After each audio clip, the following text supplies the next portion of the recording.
All right. My name is Rich Schmidt. We're here with Hallie Whyte. We're at Soter today. It's May 7th, 2021. Hallie, thank you so much for joining us today. Thanks for having me. The first question, the biggest question for everyone is why wine? Food led me to wine. I grew up here in the Willamette Valley, but not in the wine industry, and actually more in Linfield. As my mom worked there for many years. And then when I was 16, I started working at a local restaurant called Tina's. And back then, most of the clientele were winemakers. And because there were very few places to eat back then in the valley. And I became quite obsessed with good food and wanted to somehow be in the food industry, but didn't want to own a restaurant or be in restaurants forever. And wine seemed like a really natural progression from there. And one of my first wines I ever drank, that perhaps I was less than 21, was the Soter Brut Rosé. It was the very first one that Tony Soter made in 1997. And that was long before Oregon Bubbles were a thing. And he and Argyle, and I think Elk Cove were the only people that had made sparkling at that point in the Willamette Valley. And then a lot happened in my life, and I came back to the wine industry as soon as I moved back to Oregon. So food and local winemakers is what led me to wine. Well, let's talk about that. What was your plan when you were in college? What did you go to college for? And what was your initial kind of post-college experience? So at Linfield, I majored in math and minored in Spanish. And I didn't really know what I wanted to do with my math major. I just have loved math always. It was always my favorite class, elementary school all the way through college. And I had really great professors at Linfield in the math department that I adored, and that always helps, of course. And so I didn't actually really know what I wanted to do, but I worked at Tina's all the way high school through college, and then started working at Lang Winery in college as soon as I turned 21, because they were some of my regular customers at Tina's over the years. And I just was trying to figure out what I wanted to do when I grew up. And I had an advisor at Linfield, Debbie Olson, for a Fulbright scholarship, and she knew I wanted to get out of McMinnville because I'd grown up there and gone to college there and needed to get out. And she just happened to have dinner, I believe, with a woman who was visiting from Mexico City one night on a Pacific Northwest college tour. And she said, you know, I've got this student who really wants to get out of here, and her only requirement is that it's a country that speaks Spanish, which was true. And I was kind of willing to do anything. Teach. I had been set up to work a harvest in Argentina, but because of the different hemispheres, I wasn't really willing to wait from college graduation in May until like February of the next year. Like I needed to get out of here. And so this woman, I met her for 10 minutes the next morning before she hopped on a bus to go to the next college. And she said, well, if you want to move to Mexico City in 2 weeks, classes start in 2 weeks from today. So I was 22 or 23 and said, great, sounds perfect. So I quit both my jobs at Tina's and Lang. I have very little memory of those 2 weeks because it was such a whirlwind. And I moved to Mexico City. I knew no one there except for this woman who I'd met for 10 minutes. Happened to end up living with her. She was looking for a roommate. We were close to the same age, and she was my boss at this new school. So I used my math degree for a few years and taught high school math in Mexico City. I really wanted to learn how to cook real Mexican cuisine. Growing up here, there was a restaurant back in the 90s called Cafe Azul that was in McMinnville, and then they moved to Portland and were super successful. And I still remember that as being real Mexican food. And the chef there had trained with Diana Kennedy in Mexico, who's one of the most renowned Mexican chefs and cookbook writers in the world, and has been acknowledged by the Mexican government for it as well, for saving Mexican traditional recipes. And so I wanted to go and learn how to cook real Mexican food. I got distracted by the city and fell in love and didn't do that as much as I wanted to, but I definitely ate and drank my way through the country because food and drink have always been something that I've done when I've traveled, and that was amazing. Mexico City is a whole different world from McMinnville, Oregon. You don't say. Yeah, it's just a mere 24 million-ish. They don't really know. It's hard to count. So it was amazing. It was exactly what I needed at that age, and I ended up staying there for 3 years before I moved back to Oregon, because that's what I knew and where I had come from. When you came back to Oregon, what were you visualizing for your future? When you came back, what was the first thing you did? Well, before I moved back, I was doing a lot of research into culinary programs because of my love for food continued. And I was also researching education master's programs because I had been teaching for 3 years. But this was right during the 09-10 kind of the recession still was definitely present. And none of those options looked super positive at that point. So I didn't really know, other than I came back and I contacted my food and wine friends because I knew them. And one of the main women that I contacted was a woman named Courtney Cunningham, and she worked here. And I didn't remember or know anything about Soter, except for the pink bubbles that I had drank when I was a little young. And I remember waiting on Tony Soter and James Cahill as a teenager, and all I remember is that I was wickedly intimidated by Tony because he's just a very quiet, thoughtful man, and that James was sweet and talkative and cheery, and they were always lovely to wait on, except for my boss at Tina's always said, remember, Tony's really famous. And I was like, cool, thanks, that helps me calm down. But they were always very polite, and I remembered them, but didn't know any of this existed. And at that point, it didn't. This building was finished in 08, so it had just been finished as I was moving back from Mexico. So I contacted Courtney, just said, I'm just looking to find work when I get back. Having made pesos for 3 years didn't really help move back and have a financial cushion. So she said, I'm not hiring right now. This was in August. She said, but next year I will be. And so she kept her word, and I came up and worked a Thanksgiving open house that year. And then in January, they hired me full time. And I believe my first title was the direct sales coordinator. And so Courtney and I were the only 2 employees here in the tasting room for quite a while. And that was, which is a little crazy because inside today there's probably 12 employees just in the tasting room. And I was employee number 5 for the whole company. And so we were really tiny. It was still kind of James and Tony were the 2 main employees. Another man named Brian Cipher had come on and was running national sales, and Courtney and I here, and our winemaker Chris. So we were small. And all of those people are mostly still involved, except for Brian now, 11 years later. And then we grew as Oregon wine grew. It was a really sweet spot in the Oregon wine industry. It wasn't so young as it was in the 90s and early 2000s, and it was kind of post the recession-ish. And we grew exponentially in the tasting room, which was really fun. It was a little crazy. We all worked really hard, but it was really Courtney and I for almost 2 years. And then we brought on some part-time help to help us just host tastings.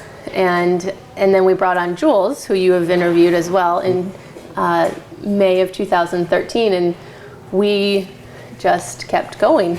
And Courtney was strategically trying to get out. She had hired me to replace her, but then we grew so fast she couldn't leave.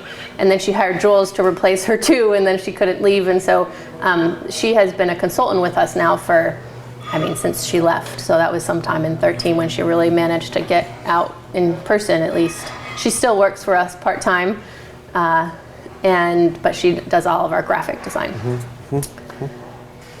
So it's been a wild ride. And since then, we grew the tasting room. I was primarily just in direct sales until 2016. So for 6 years, was up here all the time.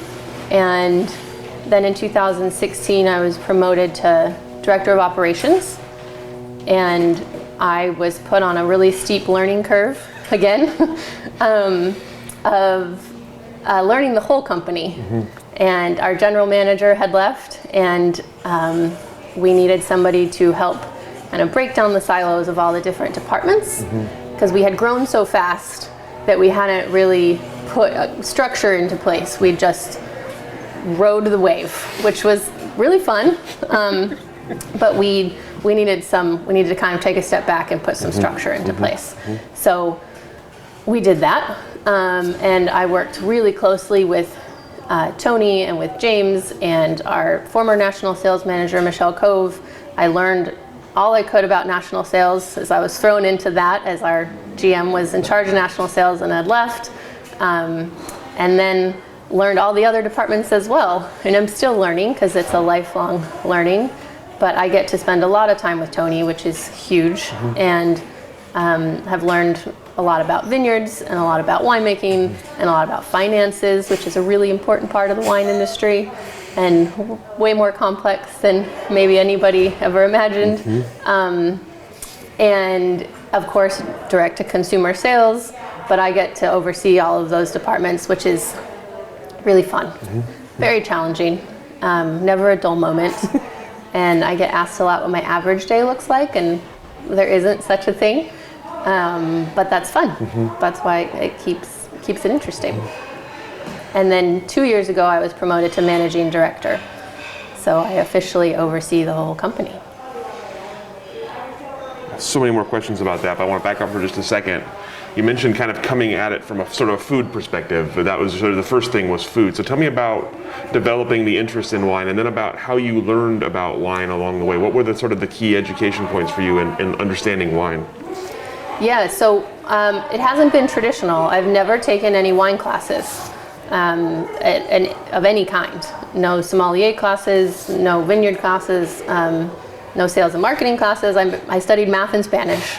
But I learned it the way a lot of people do, which is just being in the trenches of it and trying to be a sponge and absorbing everything around me. Just the people in this company have an enormous wealth of knowledge. I mean, Tony's on his 46th or 47th harvest and is the continual student. And James Cahill, same. He actually is now not part of our company anymore as of this week. That's a very exciting announcement, that he's taking North Valley on his own. Oh, wow. Which is great for him, but he's been here for 20 years. So people here have been in the industry for so long and all have different histories and knowledge and education. So I've learned a lot from them, and then the rest of the industry. It's a very convivial industry. We all like to hang out with one another. And I hope that doesn't change as we continue to grow. So just talking to people, networking, making friends on all sides of the industry, sales, vineyard, production, all of it. So that's how I've learned. Asked a lot of questions, but mostly just absorbed everything I can from being with who I get the privilege of being with every day. Yesterday, Tony gave me a lesson about vines from pictures on his cell phone. And I realize how privileged that is, and that there are many people in this world that would love to get to have lunch with Tony Soter a couple of times a week and just talk about anything related to wine. So you mentioned the kind of the rapid growth that you were part of from the beginning. Tell me about how you saw the place change and how you saw sort of the consumers change as people discovered Soter. What were they asking of you from direct sales, and what were you having to kind of learn and strategize about as you grew? That's a good question. So it used to be just one of us at a time hosting tastings. And so we had early on, we had a lot of people who had followed Tony throughout his career. So we had people he had founded a winery called Etude in the early 80s in Napa, or in Carneros. And so we had a lot of his kind of longtime followers, and he had made wine at so many places, Cabernet in so many places in California. He had a big following. And then over the years, it changed from just those people, and we kind of added on local tourism, which still back then, it doesn't seem like that long ago, but the level of tourism was just much lower than it is today. And so we were busy, but we were nothing like the numbers we see today. And not just us, I mean, the whole Willamette Valley. So I think the interest from other people who were not just serious wine connoisseurs has changed, because now it's an experience. It's very Instagrammable. People go for an experience, not necessarily just to search that unicorn wine, which I think used to be more the case. I think that's probably the biggest difference. And maintaining that level of experience is challenging when you grow to this many different tables at a time. And we don't want to become Disneyland. We don't want to become the winery that sees 100,000 people a year. That's not our mission. We see about 10,000 people a year, and that's a lot for this small building, and how to maintain the level of experience while increasing the volume. And that's always a challenge. And there's a lot more competition now. Back when we started this tasting room, there was very few other tasting rooms in our area in the Yamhill-Carlton district. Almost nobody else was doing by appointment back then. We've always been by appointment, except for like 1 month during COVID.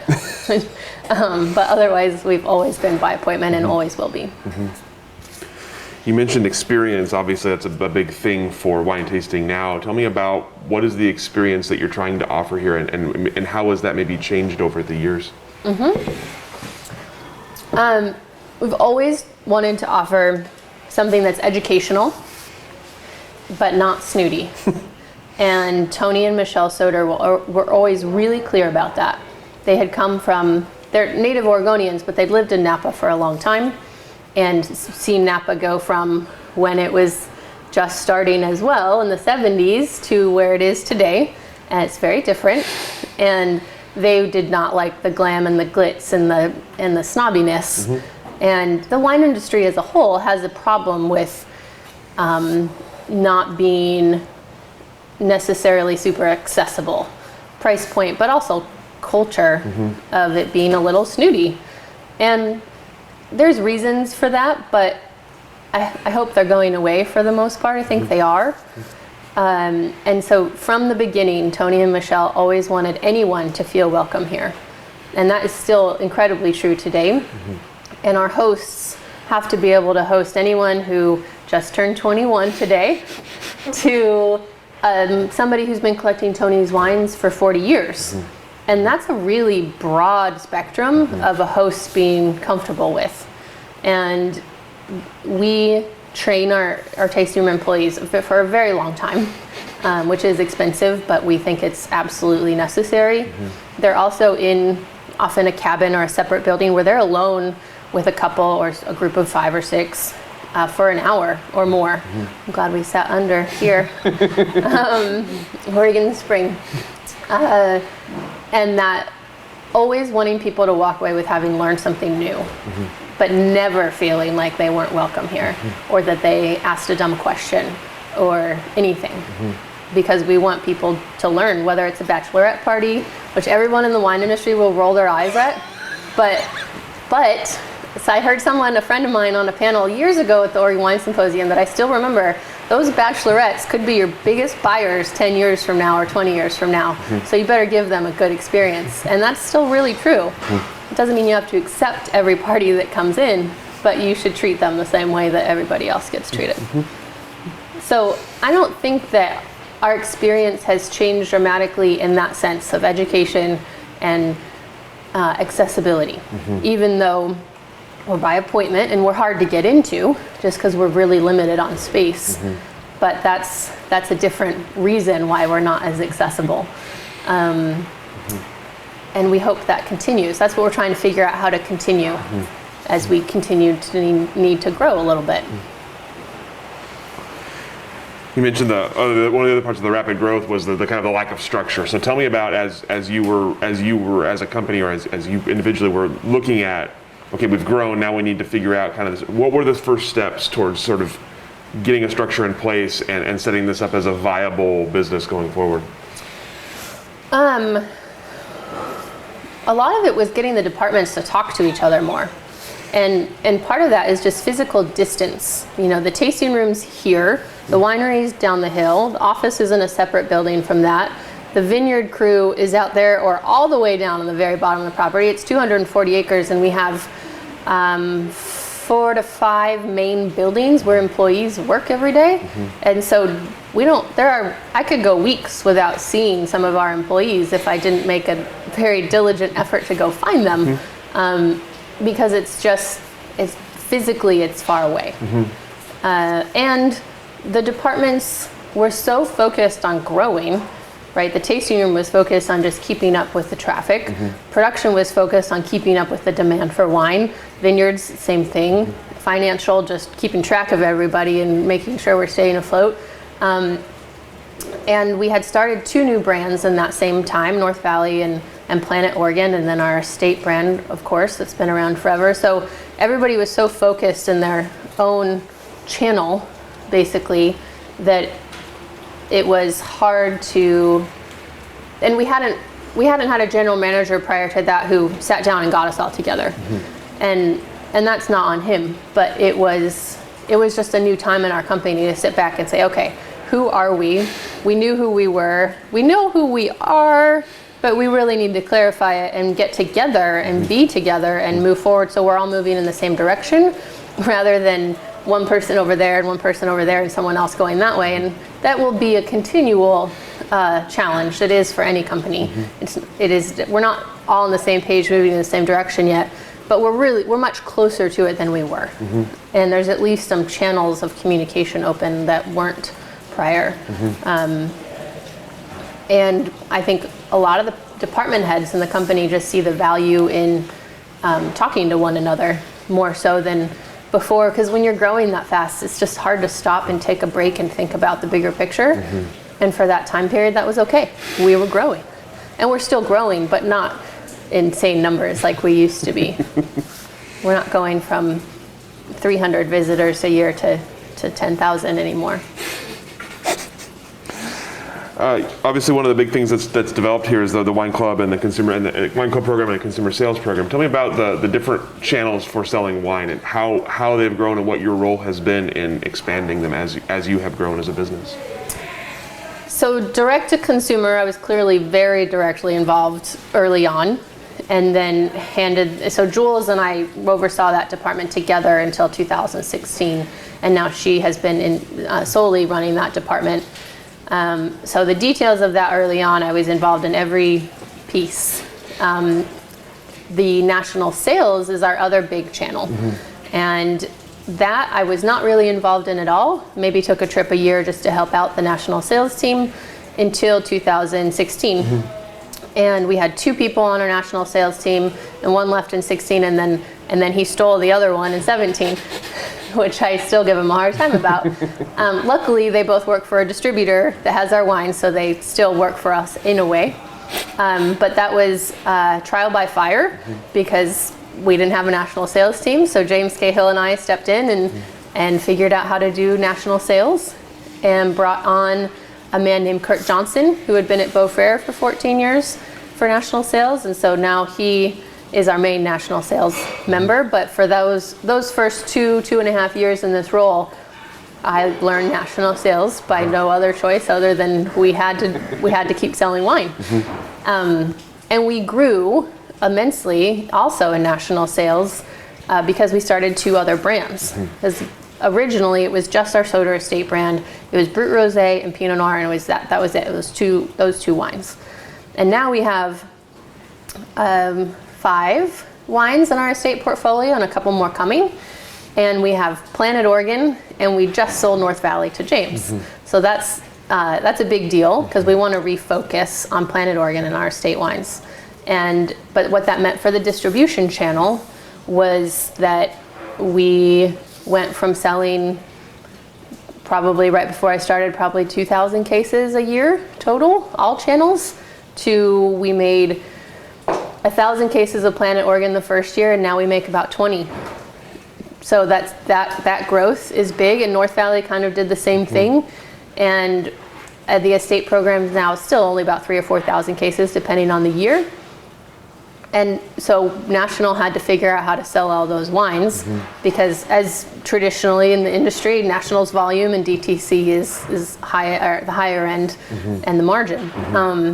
And that was it for us too. Planet Oregon still is our FOB wine. Direct to consumer sells a couple hundred cases of it a year, but out of 20,000, that's just a drop in the bucket. Whereas our estate brand is almost all direct to consumer. So that's all very strategic, so that there's some crossover, but not too much. You mentioned the crowded marketplace, obviously more crowded all the time in Oregon. Tell me about selling wine and how you fit into a crowded marketplace and how you make sure that you stay relevant as you grow. Yeah, that is a question that we as an industry discuss all the time. And distribution consolidating immensely. I don't know the exact numbers, but the number of distributors that there used to be compared to today is something in the thousands to like 10, big ones at least now. It's a mild exaggeration, but the proportion's probably accurate. And it used to be that wineries were begged by distributors to be in their portfolio, and now it's completely the other way. And so we're lucky that we have history. And we have Tony's career, that he's been known in the national market for a very long time. But we know we can't rest on our laurels for that. He's always said and still says that he is mortal and that we need this business to thrive after he's gone. And so a lot of our story and what you see on our website is not about Tony. It's about the brand and it's about the property, and that's intentional. But in terms of the crowded marketplace, we try to make the best, most consistent wine we can. And that has always been one of our pillars. But there is a lot of really good wine out there now, which didn't used to be. Oregon took a while to be consistent, and there just weren't that many players here. And now there's players everywhere. They make wine in, I think, every state now. And so that's a continuous battle.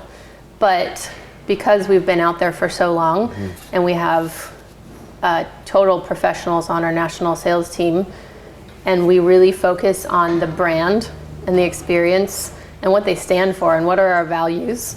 Planet Oregon is all for, well, the name kind of says it, with improving the planet, and our planet is this state because that's where we all live.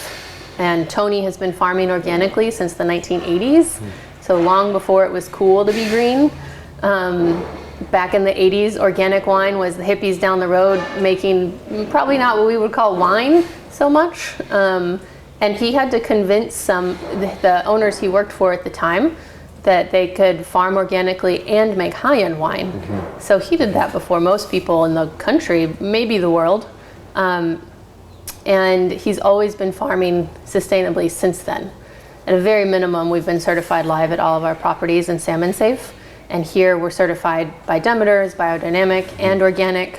We're trying to get Planet Oregon all to be organic, 100%, which for a wine of that volume is a little challenging. But all of those things help us stand out in the marketplace more so. And we don't make low price point wine. So that's always a challenge. Planet Oregon is not, what Tony and I were just talking about this yesterday, it's considered a luxury wine because it's over $20.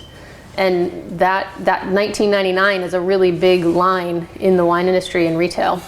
And it's between $22 and $24 on the shelf, and that's kind of a funny dead zone because it's not $19.99 and it's not $24.99. But that's what we want out of it, and that's what we need out of it, especially to make it 100% organic. And it seems to be doing quite well because I think consumers care more about the planet now, especially the younger generations, than they previously did. They still care about branding. People are still going to take a prettier label off the shelf than a really hideous label. I do. I mean, we're all drawn to different aesthetics, but we're drawn to more attractive things. And there's some really high-end labels at a really low price points. It's strategic because you're going to take a beautiful item home, whether or not you know how it tastes. You might not buy it again if it doesn't taste good, but it looks beautiful. But if it tastes good and looks good, then there's a really good chance you'll buy that same wine again. And I think millennials are starting to drink wine more. I know they are. I'm a millennial. We get picked on a lot. Luckily, people are moving on to picking on Gen Z. Yeah, exactly. But Gen Z is picking on millennials too. But the drinking habits, I think I see a lot more people my age coming to this tasting room than when I started. When I started, it was a lot of boomers, as we would call them now. And that was because they were the people that have been following Tony for 40 years. And that's not the case anymore in terms of the demographic you see when we have a wine club event. It's pretty evenly split between the generations from millennials up. And that's awesome. That's exactly what we want. And it's a problem if a winery's demographic is only 60 and up, because they're not buying more wine as they get older, likely. They have to drink what's in their cellar. So it's your original question about the marketplace and being competitive is, it's competitive, and it's only more so every day. I think COVID will change distribution more than anything else. I think direct to consumer, it helped out a lot, but I don't know how much that will really change the trajectory that direct to consumer was already on. But it will change distribution, and no one quite knows how yet. There's more consolidation, but there's also more creativity for how to get small brands out there. There are still small distributors out there, and some are doing really well and some aren't, and some certainly closed during COVID. But there's more diversity, I think, and we just have to, we'll see what happens. Tell me about learning the financial part of wine and what makes it so complicated, and how you kind of keep a handle on it as the company grows. Sure. Well, there's the long-standing joke that's fairly true in the wine industry that to make a small fortune in the wine industry, you have to start with a large one. It's not always true, but it's an expensive industry to get into, because just to get grapes off of your vines takes 4 years if they're new. They're young, and that's a long time to wait. And then you have another year or two before you can release the wine, and then you have to get into this very busy and complicated FOB market if you choose to with your brand. Hi, are you going to come be part of the video? This is Bill, and we also have Ted, his brother. But he won't make an appearance. He's shy. Hi, buddy. You get down. Sorry, financial, winery. I think the really big part that makes it complicated, aside from just needing money to sustain yourself for almost 10 years really before you can kind of start making an income, is that it is farming, which I think it's often forgotten because we're a luxury industry. And luxury and farming are not two words that go together very often, if ever, other than wine. And farming is more often than not, I think, by wineries kept as separate books, because farming is this whole other world. And there are people like us that have estate vineyards and source from other vineyards and make our own estate wine, but also make wine from other growers. But for the most part, people are winemakers, or people are vineyard managers or wine growers. And they're two different personalities, they're two different educations. There are people that know both, most definitely. But they financially are very different businesses, because you are dealing with Mother Nature and plants and everything that can go wrong there. And in our case, you're dealing with 200 other acres that are not vines, that have animals and vegetables and just property maintenance that is plenty expensive.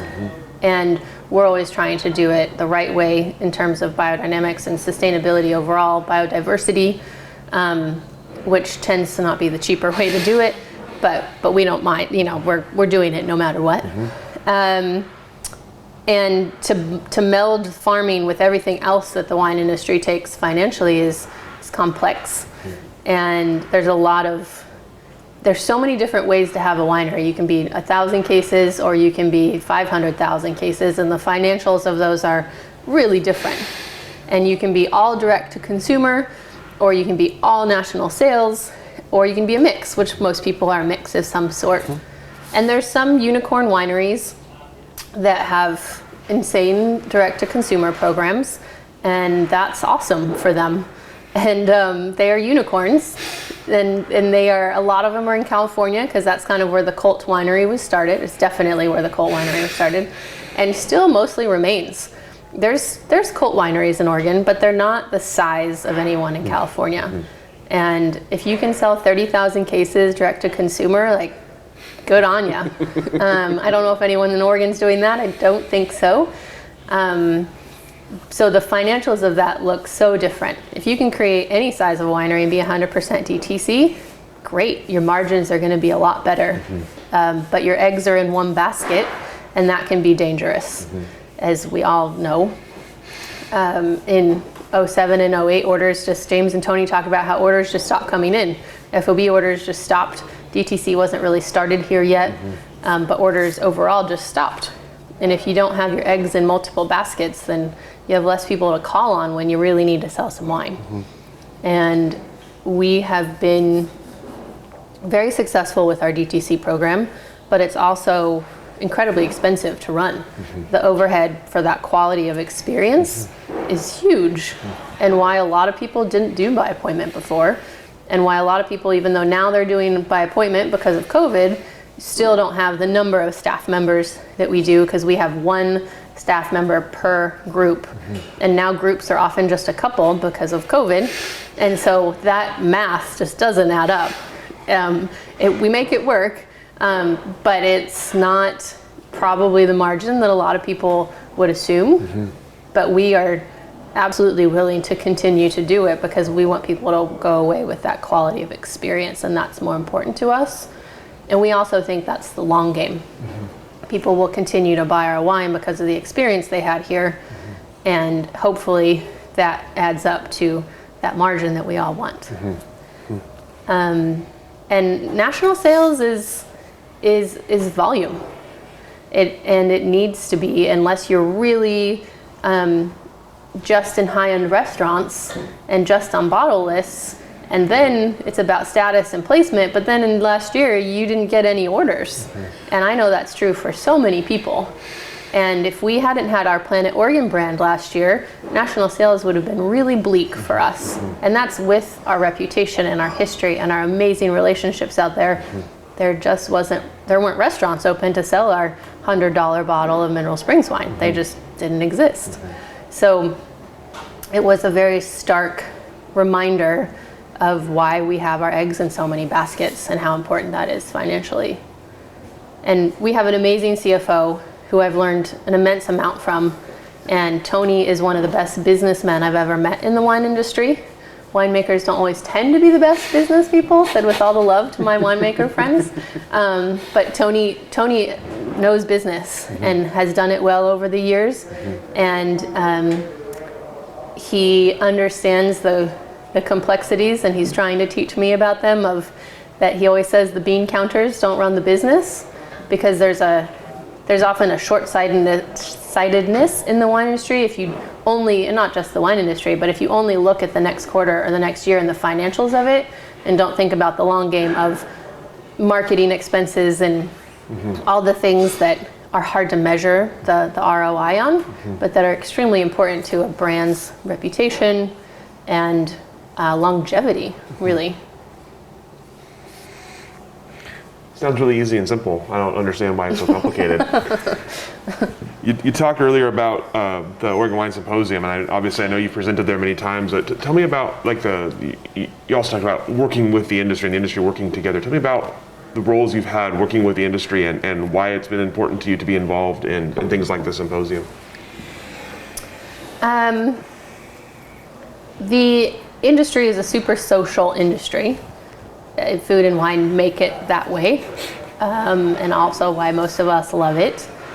And so networking with everybody around is all the more important, because everyone else is doing it. So if you're not participating, then you'll miss out on gossip, but you'll also miss out on what people are doing to be successful and what's not working. You know, something that I've learned over the years from a lot of people is, as soon as something is weird, call all your friends in the wine industry to see if it's happening to them, see what they're doing about it, meet up for lunch, try and just talk it out, just to get more ideas, because something that Oregon has always done so well, I think part of it's because it's Oregon and the Northwest, we're all very nice here, as opposed to the East Coast, which I also love and appreciate the directness there. But we're all really collaborative. And I think that's also partly due to our youth as an industry here. But even now with, I don't even know how many wineries are here anymore in the Willamette Valley, but a lot. We all still feel really collaborative, so with some very rare exceptions. And I hope that continues as we get older as an industry, because I know in California that's not the case in most places. It's much more competitive everywhere. And that's partly due to, I was just talking to Tony about this yesterday, that's partly due to California's age as an industry. When he was there in the 70s and 80s, it was exactly how Oregon is in the collaborative field, and now it's not. But I hope that continues here. But my involvement with the Symposium and other committees and boards, I think, is important also for that future of Oregon wine.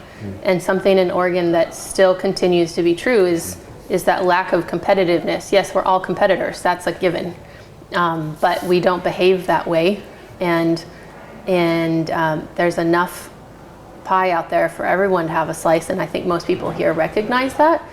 And so the more we can teach and educate each other and guide the future of Willamette Valley wine or Oregon wine, I think is invaluable, because looking down the road at what Napa is today, for example, Oregon will be some version of that in 40, 50 years or sooner, who knows. And there's specific boards that I'm on, like IPNC, which is awesome, and it's a specific event. But there's other boards that are necessary for things like planning. Like I talked to the Napa Valley Vintners organization executive director, I think her title is, a while ago, and she said the two most important things you guys in Oregon need to think about right now are roads and housing. And while she said, well, that has nothing to do with wine, from the top surface level, she said it's absolutely everything to do with the future of your industry. Because if you drive down Napa during any day of the week right now, even during COVID, I've heard, I don't know, it's bumper to bumper, and it takes people hours to get somewhere it should take 10, 15 minutes. So there's lack of roads, and there was lack of that thought earlier, and housing, which is already a problem here, especially after COVID.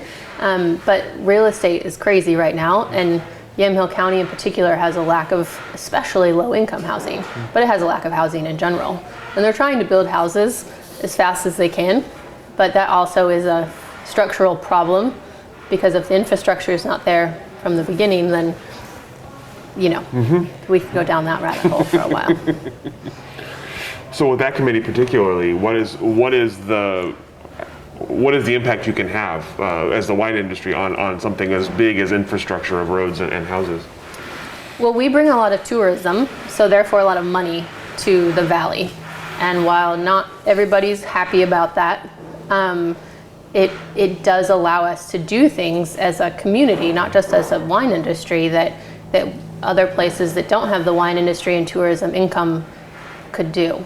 And so I think we're just, as an industry, just starting to get involved in local politics more, I think. That's still new. But we work a lot with Visit McMinnville, for example, which is still a relatively new organization, and figuring out how to do a cycling and wine tour and things that are local tourism coming together more, rather than just wine and just everything else around here. And so just that collaboration, I think, is the most important thing that we're only starting to really take seriously and get more involved. We've been doing it for a long time as an industry and bringing tourism here, but we haven't been working with other community groups as much as maybe we should in the future. And I don't think that's a bad thing. I think we were just a young industry figuring that out. And in the 70s, 80s, and 90s, wineries here were just figuring out how to make wine and sell it. And that was plenty to figure out. And now we're big enough, and there's enough of us, and we're bringing in enough money that I think it's part of our duty to help the communities figure that out. we talked earlier about generations and the Generation Z and the millennials. Obviously, a big issue for the industry as a whole, and Soter specifically, is the next generation marketing wine to a new generation of people. So tell me about strategies you're taking and thoughts you're having for the future as you're bringing in new generations of wine buyers and introducing them into this crowded market. Yeah, we talk about that a lot. Jules is our marketing director, and she and I work very closely. We also happen to be best friends. And so this is what we talk about in our free time as well, outside of work. And we're also wine consumers, and we're millennials. And we do remember that we're not our only consumers, because just because we like something or don't doesn't mean everybody else will. And we try to look outside of the wine industry a lot. And that's always my advice for anybody asking marketing and future questions is, what are other luxury industries doing to attract a younger generation? Because millennials are just starting to have some kind of wealth. We're delayed for all the reasons that everybody knows. And that, but we're starting to buy homes and all of that jazz, and starting to drink wine and buy more expensive wine, but not in the same way that our parents did. And online and digital is certainly a huge part of that. We had very luckily planned for a new website to be launched last year, right as COVID hit. So that was amazing luck, and it was perfect because then we moved to all digital. We were closed here for months, and our only way for people to get in touch with us was over the phone and online. And most people of my generation don't like talking on the phone. Boomers do, and Gen X, we're just not even talking about them because no one ever does. But they're a mix, of course, of both of those things. But so our digital strategy is all the more important, and we're constantly working on it. And how to summarize that is complicated. How do you take this beautiful 240-acre place and make it Instagrammable? I mean, it's not hard to take a pretty picture here, but how do you make people feel like they're here and part of that experience? Websites are all much more picture driven, and if you have more than 2 clicks to get to anything important like your shopping cart, you'll lose people, you'll lose me. And that's often, Jules will send me something, she'll be like, will you just deal with, like, click through this and make sure it makes sense for you, or if you give up, then we have to change it. And it's true, we're all trained by Amazon now. And if I can't press just a couple buttons and have something delivered to my doorstep, I'm gonna get really annoyed. And alcohol laws do not make that easy on wineries and probably other alcoholic beverages to get any alcohol to consumers. We have a full-time person that does compliance for us because it's insane. And they're prohibition laws that are still in place. And I don't think they're changing anytime soon. So we can't be Amazon. We can get close, but just the legality of it makes that challenging. And so we have to be strategic, because it's not as easy for us to get you wine by tomorrow afternoon as it is to get you anything from Amazon. And even Amazon dipped their toe into the wine game and then dipped it right out. And that was for other reasons like conflict of interest of buying Whole Foods. But still, it's alcohol's hard because the laws don't make it easy. And so generationally, we still need to appeal to the boomers. We need to not forget about Gen X, and we need to appeal to millennials, and then make sure Gen Z is not totally left out either. And that's a lot. And that's also why we have had 3 brands, and now we have 2, because Planet Oregon fits the price point of 20, a little over 20. So that's, for some people, that's an everyday drinking wine, and for some people that is a really special occasion wine. And we're glad we have something that we can fit most people's buying habits with that price point. And then we have our estate, which is $54 to $100 a bottle. And that's not my daily drinking wine, even with my employee discount. And so, but that is some people's daily drinking wine, not that many, but more it's special occasion. And so how do we make everything else about here and the story and the place and the people make people want to keep coming back to buy that $100 bottle of wine, especially when there's so much other good $100 bottles of wine coming out of Oregon and California and elsewhere. And that's the whole package. That's the farm, it's the cute pigs, that's the amazing culinary program we have, and all of those things that are added value, but that you don't necessarily see what income they bring in, it on the bottom line at least. But we know how important they are, and how do we, as I said before, how do we continue to maintain that and change without losing the boomers and gaining others? And I think that will forever, that's what all businesses have always dealt with, right? Change is hard. But our staff, the majority of them are millennials across the board. Our winemaker is a millennial, although he doesn't like to be. You should ask him today in your interview. He likes to claim he's Gen X, but he's a millennial. Jules and I are millennials. Our chefs, I mean, something like 85% of our entire staff are millennials, all the way across the hierarchy. And Tony has been really, I don't know if he meant to do that, but he has been intentional about hiring a diverse staff. There's more women on staff than men, especially in the management level. And the age is important. If it was only college students working here, we might have a hard time keeping those boomers when they come in for a visit. But on the contrary, if we only had boomers working in the tasting room, well, college students and Gen Z aren't going to have as good of a time maybe when they come to visit, because they don't see anybody who looks like them. And that's what's really important, I think, for any kind of experience, is people understanding each other. And that's not to say that different generations can't host other people. I've hosted plenty of people far above my age and have had a wonderful time and have amazing friends, but there's certainly something to people feeling like they fit. And so we have diversity in age too in our tasting room. We have a Linfield professor working for us now too, Jeff Peterson. And then our youngest is just turned 21, not quite 21. They're in the kitchen, so they're not with wine, but still we have across the board, while the bulk of employees are millennial age. So I think that is incredibly important for visitors to see. And I think there's clearly, people can talk about race a lot. I think there's also a lot of age discrimination in any industry, but of you're too old or too young. And I don't know that that's talked about enough. And we've had a lot of discussions about that, because there's knee-jerk reactions to applicants, and you're like, nope, that can't happen. That's not why and how we hire.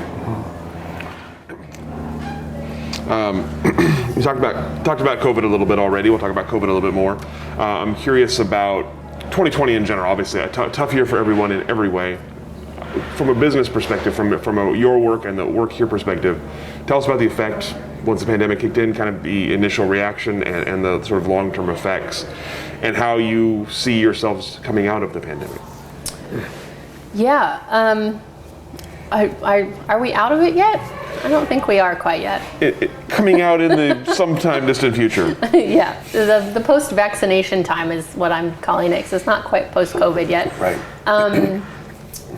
So initially, we were all terrified, as I think most people were, because just the unknown of what it meant, and we didn't see anybody, right? We were in our homes, working from home.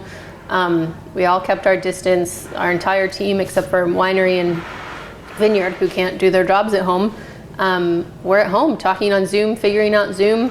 All generations of our company figured out Zoom together, and there was definitely worry in the beginning, and just anytime when people there's the unknown of the global pandemic, everyone was scared that I talked to. But our expectations, we exceeded our expectations for what we thought would happen during COVID. We really had no idea, other than we assumed restaurants and the national sales channel would just kind of fall off a cliff, especially for anything over $20. And that sort of happened. But everybody pivoted, which has now become one of my least favorite words, but we did, and we did fine. We didn't blow it out of the water, but we certainly didn't do what we feared we would only do. And I became, in my role, kind of a cheerleader for everyone on the team, and also had to make some big, decisions as where the company was headed. But for the most part, I was just making sure everybody was, waking up and okay that day, and even if they weren't okay that day, but knowing they had support. And with 25 to 30 full-time employees, that's a lot to touch base with, and just make sure each department head had what they needed from us as a company. And a lot of that was really honest communication of like, we don't know either, but we're gonna get through this together. And we changed the direct-to-consumer program. Became a marketplace for our culinary goods. We did a lot of home delivery, which I know a lot of people did, but because we had a full kitchen team that we did not want to lay off, because we had just hired our full-time chef for that season at least.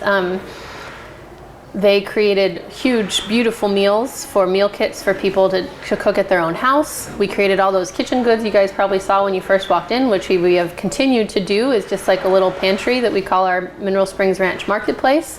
So that all came out of that and kept our employees busy because they couldn't host guests, and kept us bringing money in, and kept us in contact with our customers. Because I think one of the scariest things last year was just people becoming too secluded, customers, employees, anybody, because it was so easy to not see anybody and stay in your own home, and that was the advice. And it was probably good advice, but we had to figure out how to be in contact with our customers without being near them. And the wine industry is terribly behind in its digital marketing, or anything digital. Technologically, they're archaic. Our systems are rough. They're getting better. And last year really pushed the digital iceberg forward because we had to. And I'm not just saying us, I'm saying the whole industry. I'm going to talk about archaic. The distribution software, everything included on the technological side of distribution is I don't even have a word for it. It's special. But everybody's working on it now because last year they had to. And we'll see how distributors do. And that goes back to the distributor conversation really more than digital. But there's a lot of creativity coming out now. And while none of us would have wished for COVID to happen, it certainly had some positive effects in that way of pushing people to think outside the box and change their business plan, and think about how to reach consumers, whether it be through DTC or through FOB, in a different way, because we were all stuck at home. And that wasn't just our industry, every industry was doing that. And then we had the alcohol laws on top of that make it a little complicated, but people got creative. There was certainly some desperation. There were some really great virtual tastings, there were some really bad virtual tastings, but people learned, people talked again, we networked together to just figure out like, what are you doing? What's going on? I remember the first 2 months that I was working from home, I was on Zoom the whole day, between checking on with staff, checking with other industry people, checking in with our distributors, just kind of, we were just consoling each other mostly, but we were also talking about ideas and what's working and what's not, and where do you think this is going? And I'm sure we'll be open by July. It's funny now. And then the future of what that looks like. So I think, as I said earlier, distribution probably will change more dramatically due to COVID in some ways, and others not. We still don't know what travel looks like, because that was such a huge part of distribution, and something I think a lot of us have realized we don't have to spend all the money and all the natural resources to get to other parts of the country and the world to sell wine, because now we can do it virtually. But once some people start traveling, we probably need to travel too. It's just that game. So we don't know what that looks like yet.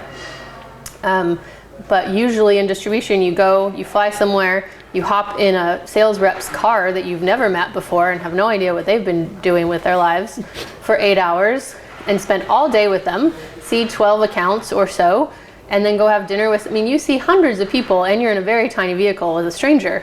And sometimes that's great, sometimes it's not. But regardless, with all the new COVID everything, it's not really what anyone wants. It's not what the rep wants, it's not what the distributor wants, it's not what we want. And distributors are overwhelmed with suppliers, wineries, coming to visit them, or were, because there's so many suppliers and so few distributors now. And so they're all still saying, for the most part, like, nope, nope, nope. It's still, COVID's still an excuse, and it's a fair excuse, but it won't last forever.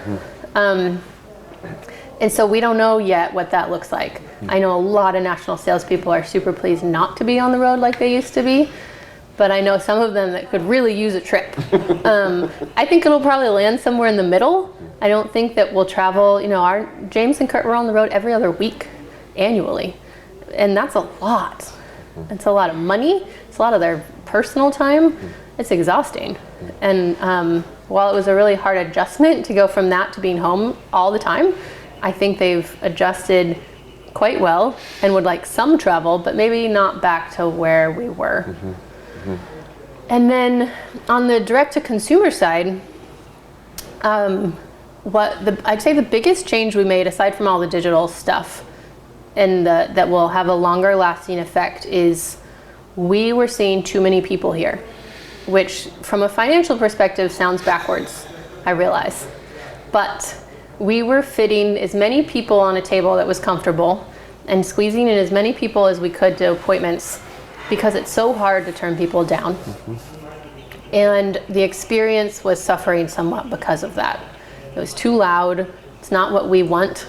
As an analogy we've talked about, we want a spa, we don't want Disneyland. And we were a little bit too close to Disneyland and not close enough to a spa. And what we loved during COVID, whether we were closed or not, is this place felt like what it used to feel like, and it felt more like a spa. And the energy was just, it was lovely. And so we've had conversations about how in the future, we don't want to cram people in again, even when we are allowed to again. And we had talked about that for years, but it's so hard to rip that Band-Aid off of turning half or 2/3 of our customers away, because the numbers just are so tempting. And when you have 500 people on your wait list for a month, it's like you see the dollar signs. But our average check per group, when it's just a couple instead of 3 couples together that don't necessarily know each other, is much higher. And COVID forced us to prove that to ourselves again. We knew it, because in the beginning that's how it was. I hosted 2 people at a time. But it was so hard to turn those people away that it was one of the best things to come out of COVID, is we have now realized we're not going back to headed toward Disneyland, we're heading towards the spa. And that is a really big positive that we didn't expect. And again, wouldn't have wished COVID to happen to make us realize that, but it did.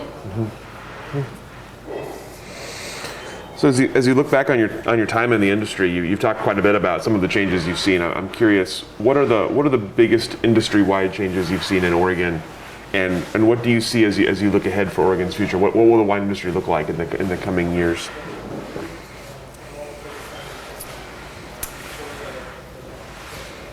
I think people will continue to look for experiences, as much as that word is overused. I think it's already changed, that they're not just looking for good wine, because there's so much good wine here now, and they're looking for the whole package, and particularly customer service and being treated well. I taught a class recently for the Hallie Whyte group, and asked them, how many of you would, if you go to a restaurant, the ambiance is mediocre, the food is outstanding, the best meal you've ever had, but the server is shitty to you, and the ambiance is weird, are you likely to go back just because the food's really good? And most of us probably aren't. We probably would kind of suck it up and be like, okay, well, I really want some good food, but you're not excited to go. And so I think that's completely applicable to the wine industry and most industries, whether you're eating or drinking something or whether you're going to shopping and buying a purse or anything. I think even grocery shopping is about the experience. I know I often go to Whole Foods even though I know I'm spending way too much money because Winco experience is painful.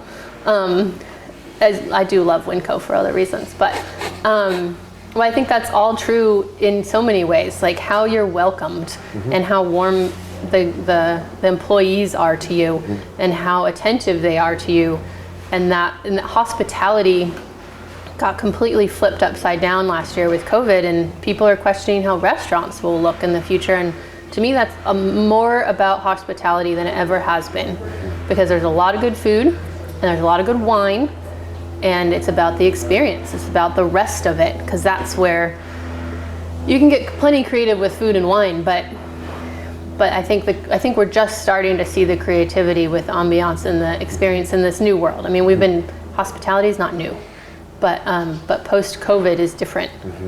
And I'm sure we've all been out to eat, and every place is doing it a little different. Sometimes you have the QR code and they put your food on a table over there and you have to go get it. Or sometimes they come and drop it off and deliver it to you, and everybody's got their different system. And some will change after COVID's done and some won't, because it probably makes a lot more sense financially in some ways. And then it will really be about the identity of what that restaurant wants to be. And I think that all applies to wineries as well. And there are wineries everywhere that want to be Disneyland, and that's great. We need those places. That's not who we want to be, and that's fine too. And there's a lot in between. And I think if everybody learned something in COVID, it was to figure out who the heck they are as a company and who they want to be. Because if you're just doing it to get rich, it's probably not the industry to do so. And just asking yourself why you're in it and why you're doing it. What about for yourself as you look ahead? What's coming for you, for your role here, and in general as you look ahead for your own future? I feel like I'm just starting to really get a grasp on what it is to run an entire wine company. Only has taken 4.5 years. But it's complex, and I'm getting to learn from one of the best, and he's done it for so long. And but he also listens to all of us who are a lot younger than him, and he learns every day too. And I think that is a lot of the reason I'm still here. I never thought I would stay here for 11 years when Courtney happened to be hiring in a tasting room. But it's because I've been giving those opportunities, and there's still so much more to learn. So I don't see myself leaving here anytime soon. I'm certainly not leaving Oregon and the wine industry. I think there will be a lot to do, as we kind of talked about before, with the community now. And I don't know how I fit into that yet. I haven't figured that out. But I'm on various boards trying to figure that out because I grew up here. And so I care more about McMinnville and Yamhill County. I don't want to say I care more. I care differently than somebody who maybe just moved here. And there's a lot of those people. I mean, McMinnville's 3 times the size as when I, grew up here. And that's not going to slow down. And the Oregon wine industry doesn't seem like it's going to slow down. And I hope it doesn't. But how to do it well. Kind of like what we talked about with our business. Oregon's gone through the exponential growth, and then who we are really, and how do we do that well. So I'm excited to just be part of it and be part of the conversation. And my family's all here. So I'm here, and I love this company, and we still have a long ways to go, because we'll never stop growing in some way. I'm not saying growing and getting bigger, but getting better. So what if someone were to ask you for advice or words of wisdom on getting into a role similar to yours in the wine industry or the business side of things, what would your words of wisdom be?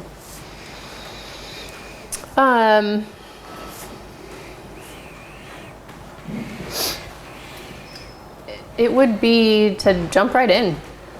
and start wherever you can get in. If that's you usually start on the production side or you start on the sales side, and the sales usually means tasting room. You certainly can get in on the financial side. The whole wine industry needs more financial people, but that's not often as involved in the social part of the industry, if that's what you're attracted to. Or farming. I mean, there's so many different parts, which is why I find it fascinating, because it's not just one thing. Is jump right in and then network. And I had another Linfield student ask me that same question recently, actually, and it was network. It was talk to anybody you can, ask all the questions you can, absorb all that you can, be a sponge, because there's so much more now than when I was young, because there just were so few wineries back then. When I worked at Lang in college, our tasting room was $5, our tasting fee was $5, and that I remember was a huge deal that we even charged. We had customers complain that we charged them to taste wine, and now you can't really find a tasting for less than like $30 around here. But just starting somewhere and figuring out what kind of company you want to work for, just like companies are always figuring out who they are. But do you want to work at a crazy busy tasting room that sees 300 to 700 people a day on the weekends, or do you want to go high-end, small, high-touch, somewhere in between?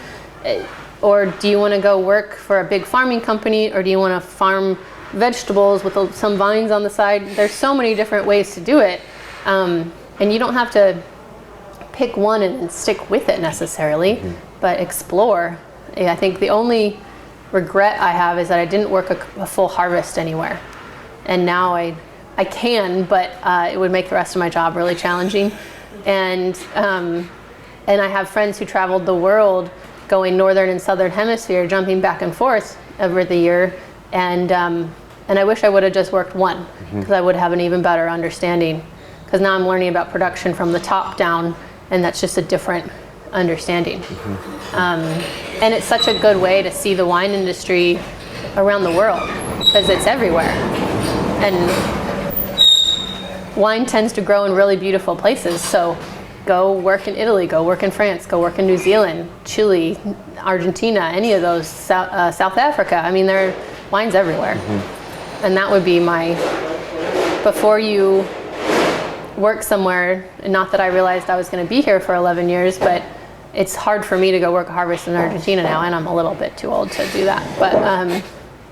But that's probably would be that, and networking. Gets tougher on your back as you get older. Yeah. Well, that's all the questions that I have for you. It looks like we're hitting exactly about the right time here. So is there anything I didn't ask that I should have? Anything we didn't cover that we should have? No, I think this is great. Well, thank you so much for your time, for your hospitality here, for your great answers. And of course, thank you to your mom for giving me a chance at Linfield in the first place. I'll forever be indebted to her for that. So I'll go ahead and let you off the hook. Thank you so much. Thanks, Rich.